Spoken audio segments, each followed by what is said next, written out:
بنسیدہ۔ کچھ لوگ مر جاتے ہیں، ان کی موت کو برسوں گزر جاتے ہیں، مگر کسی ٹپٹی ہوئی گرم دوپہر میں، کسی بھیگی ہوئی اداس شام میں اس طرح یاد آ جاتے ہیں جیسے موت نے جو فاصلہ بنایا تھا وہ کبھی تھا ہی نہیں۔ وہ کل ہی تو مل کے گئے تھے، ابھی تو ان کی پیروں کی آہٹ بھی مدھم نہیں ہوئی ہے، ابھی تو ان کی مسکراہٹ تصور میں تحلیل بھی نہیں ہوئی ہے۔ بنسیدہ ایسے ہی ایک شخصیت تھے، انہیں گئے ہوئے 40 برس سے زیادہ ہو چکے ہیں۔ میرا ان کے ساتھ بھی کچھ زیادہ لمبا نہیں رہا، بس یہی کوئی 5-6 سال، مگر جب بھی ان کے بارے میں سوچتا ہوں تو وہ اس طرح یاد آ جاتے ہیں جیسے وقت ایک بے وقت چیز ہے، اسے سوچو تو بہت کچھ ہے اور نہ سوچو تو اپنا وجود کھو بیٹھتا ہے۔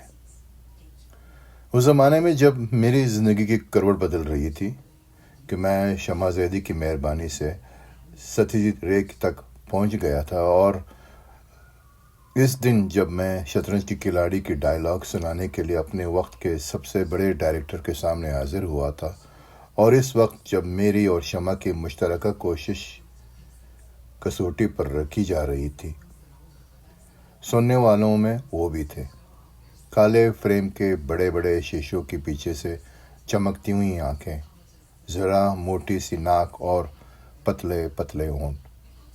سب سے زیادہ خوبصورت ان کے بال تھے، جن میں سیاہی کم اور سفیدی زیادہ تھی، کچھ تھوڑے سے الجھے ہوئے، جن میں ایک طرف مانگ دکھائی دیتی تھی۔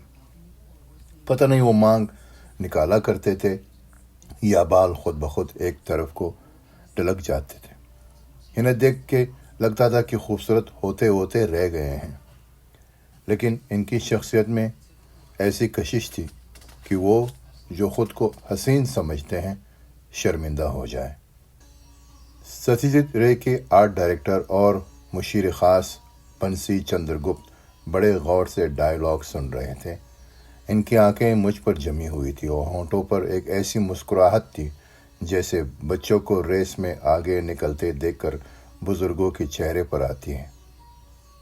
اسکرپٹ کی پڑھن ختم ہوئی تو ان تمام لوگوں نے جو ہماری قابلیت کا امتحان لینے کے لیے جمع کیے گئے تھے، طرح طرح کے سوال کیے۔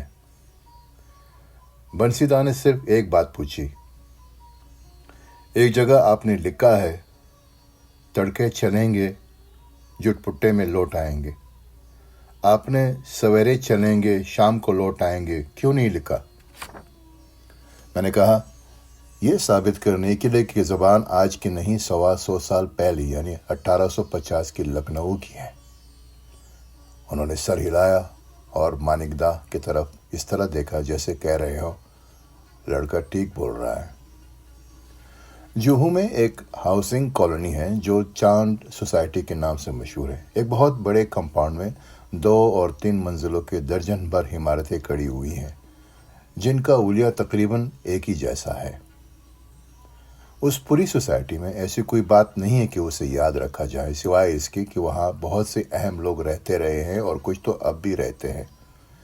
انہی عمارتوں میں سے ایک میں فرسٹ فلور میں بنسیدہ کا فلیٹ ہوا کرتا تھا۔ چھوٹا سا گھر تھا مگر بڑا صاف ستھرا اور سلیقے سے سجا ہوا۔ بیرونی دروازہ ایک کوریڈور میں کھلتا تھا جس کی دائیں طرف کچن اور بائیں طرف ایک کمرہ تھا۔ یہ کمرہ بنسیدہ کا ورکشاپ بھی تھا کیونکہ اس میں ایک اونچی سی میز پر ان کی ڈرائنگ اور ڈرافٹسمین کا ساز و سامان رکھا رہتا تھا۔ میز کے کونے میں ایک بڑی سی پلاسٹک کی بالٹی تھی جس میں بڑے سائز کے آرٹ پیپرز رول کیے ہوئے کھڑے رہتے ہیں۔ ان آرٹ پیپرز کے اوپر بنسیدہ کے نقشے، ڈرائنگز اور سیٹس کی ڈیزائن بھی ہوا کرتے تھے۔ کمرے کے کونے میں ایک دیوان بھی دکھائی دیتا تھا، اس لیے وہ کمرہ کسی باہر سے آنے والے مہمان یا رات رک جانے والے دوست کے لیے گیسٹ روم بھی بن جاتا تھا۔ سامنے ایک چھوٹا سا ہال تھا جس میں پرانے زمانے کا پلنگ، کچھ بیڈ کے بنے ہوئے مندے اور ایک سینٹر ٹیبل ہوا کرتی تھی۔ ہال سے ملا ہوا جو کمرہ تھا وہ بنسیدہ کی خوابگاہ تھا، جس کی دیواروں پر کچھ پینٹنگز اور ایک شیلف میں بہت ساری کتابیں تھیں۔ ہال کی بڑی سی کھڑکی جس میں لوہے کی جالی لگی ہوئی تھی گلی کی طرف کھلتی تھی، اور اس کے بالکل سامنے بیڈ روم کی جو کھڑکی تھی اس سے سوسائٹی کا اندر پورا منظر دکھائی دیتا تھا۔ اگر کمرے کا دروازہ کھلا ہوتا تو آمنے سامنے کی کھڑکیوں سے اتنی ہوا آتی کہ پنکھا چلانے کی ضرورت نہیں پڑتی تھی۔ ہال میں جو پلنگ تھا وہ بنسیدہ کی پسندیدہ جگہ تھی۔ عام طور سے اس پر ٹانگیں لٹکائے یا دیوار سے ٹیک لگائے بیٹھے رہتے تھے۔ یہ وہ زمانہ تھا جب میں بمبئی کے مشرقی مضافات میں واقع نہرو نگر میں رہا کرتا تھا، لیکن زیادہ تر وقت جوہو کے علاقے میں گزرتا کیونکہ سارے اڈے وہی تھے۔ شمع کا گھر بھی وہی تھا جو میرے دوست اور رائٹنگ پارٹنر بھی تھی۔ ابٹا کی ریہرسل بھی اسی علاقے میں ہوتی تھی۔ پرتھوی تھیٹر، مظفر علی کا بنگلہ بھی وہ جوہو میں تھی، اور ان میں بنسیدہ کے گھر کا اضافہ بھی ہو گیا تھا۔ میں کبھی اکیلا اور کبھی شمع کے ساتھ ان کے گھر چلا جاتا تھا۔ کبھی کبھی فریدہ بھی ساتھ ہوتی تھی۔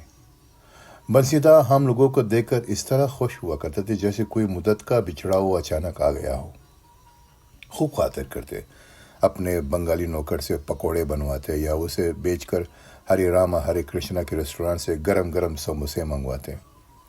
پلنگ کے پاس رکھ کے لکڑی کی ایک صندوق سے وسکی یا رم جس کا بھی موڈ ہوتا نکال لیتے اور ہماری محفل شروع ہو جاتی۔ خوب لمبی لمبی بحثیں ہوتی، فلموں پر، فلم والوں پر، ادیبوں، شاعروں اور ادب پر۔ وہ اپنے 25 سال لمبی فلمی سفر کی کہانیاں بڑے مزے لے لے کر سنایا کرتے تھے۔ ان کی زندگی میں ایسے درجنوں لوگ آئے تھے جن کی ذکر کے بغیر فلموں کی تاریخ مکمل نہیں ہو سکتی۔ بنسیدہ نے ان سب کو بہت قریب سے دیکھا اور جانا تھا، اور ان کے بارے میں جو کچھ ہمیں بتاتے تھے کبھی کبھی تو وہ اتنا حیرت انگیز ہوتا کہ یقین نہیں آتا تھا۔ مجھے ان کے ساتھ شعر و ادب پر باتیں کرنے میں زیادہ مزہ آتا تھا کیونکہ بنسیدہ کی اردو بہت اچھی تھی، اور ان کی چھوٹی سی لائبریری میں جس میں زیادہ تر کتابیں آرٹ اور مینیچر پینٹنگز کے بارے میں تھی، بہت سے شاعروں کی دیوان، قرۃ حیدر، انتظار حسین اور کرشن چندر کے ناولوں کے ساتھ دکھائی دیتے تھے۔ انہیں اس بات پر فخر تھا کہ وہ سیالکوٹ میں پیدا ہوئے تھے، جس کی زمین نے اقبال اور فیض جیسی تاریخ ساز شخصیات کو بھی جنم دیا تھا۔ ان کی ابتدائی تعلیم سیالکوٹ کے ایک اردو اسکول میں ہوئی تھی۔ انہیں سینکڑوں اشعار یاد تھے۔ ایک دفعہ ایک مشہور شعر پر میری اور ان کی بڑی بحث ہوئی تھی۔ شعر تھا: چند تصویر بتاں، چند حسینوں کے خطوط، بعد مرنے کے میرے گھر سے یہ سامان نکلا۔ میرا کہنا تھا کہ غالب کا شعر ہے اور اس غزل میں ہے جس کا مطلب ہے: شوق ہر رنگ رقیب و سر و سامان نکلا، قیس تصویر کے پردے میں بھی عریاں نکلا۔ بنسیدہ نے کاغذ ڈھونڈا، جو نہیں ملا تو ایک نیپکن پر شعر لکھ کر نیچے لکھا: یہ شعر ذوق کا ہے۔ پھر مجھ سے بولے: گھر جا کے دیوان غالب دیکھنا، اگر یہ شعر نکل آئے تو جو کہے گی آ جاؤں گا، اور نہ نکلے تو ایک بوتل رم لے کر آ جانا۔ بنسیدہ کا کہنا صحیح تھا، شعر غالب کا نہیں ہے۔ میں نے غلطی کی معافی مانگی اور ان کی پسندیدہ رم پیش کی تو ہنس کر بولے: دوسری شرط کب لگائیں گے؟ وہ نیپکن آج بھی میرے پاس ہے، اور جب کبھی اچانک سامنے آ جاتا ہے تو ایک عجیب سی کیفیت طاری ہو جاتی ہے۔ بنسیدہ عام طور پر اپنی ذاتی زندگی کے بارے میں کچھ نہیں بتاتے تھے۔ بولتے بولتے منہ سے کچھ نکل جائے اور ہم پکڑ لیتے تو بات دوسری ہے۔ ایک بار انہوں نے کہا تھا کہ وہ بچپن میں اپنے خاندان کے ساتھ کشمیر آ گئے تھے، اور کشمیر کی خوبصورتی نے انہیں اتنا زیادہ متاثر کیا کہ وہ تصویریں بنانے لگے۔ اسی زمانے میں ان کی ملاقات گرودیو رابندر ناتھ ٹیگور کی بھتیجے شمبھو ٹیگور سے ہوئی، جنہوں نے بنسیدہ کو مشورہ دیا کہ اگر وہ مصوری سیکھنا چاہتے ہیں تو انہیں شانتی نکیتن جانا چاہیے۔ بنسیدہ کلکتہ تو پہنچ گئے، مگر ان کی ملاقات گرودیو سے نہیں ہو سکی کیونکہ کچھ عرصہ پہلے ہی ان کا انتقال ہو چکا تھا۔ بنسیدہ لوٹ کر کشمیر آ گئے، لیکن کلکتہ والوں نے کچھ ایسا منہ لیا تھا کہ پھر واپس پہنچ گئے، اور اس بار یہ سوچ کر آئے تھے کہ زندہ رہنے اور اپنا شوق پورا کرنے کے لیے جو بھی محنت کرنی ہوگی وہ اسی عظیم اور تاریخی شہر میں کریں گے جہاں قدم قدم پر علم اور فن کی شمع روشن تھی۔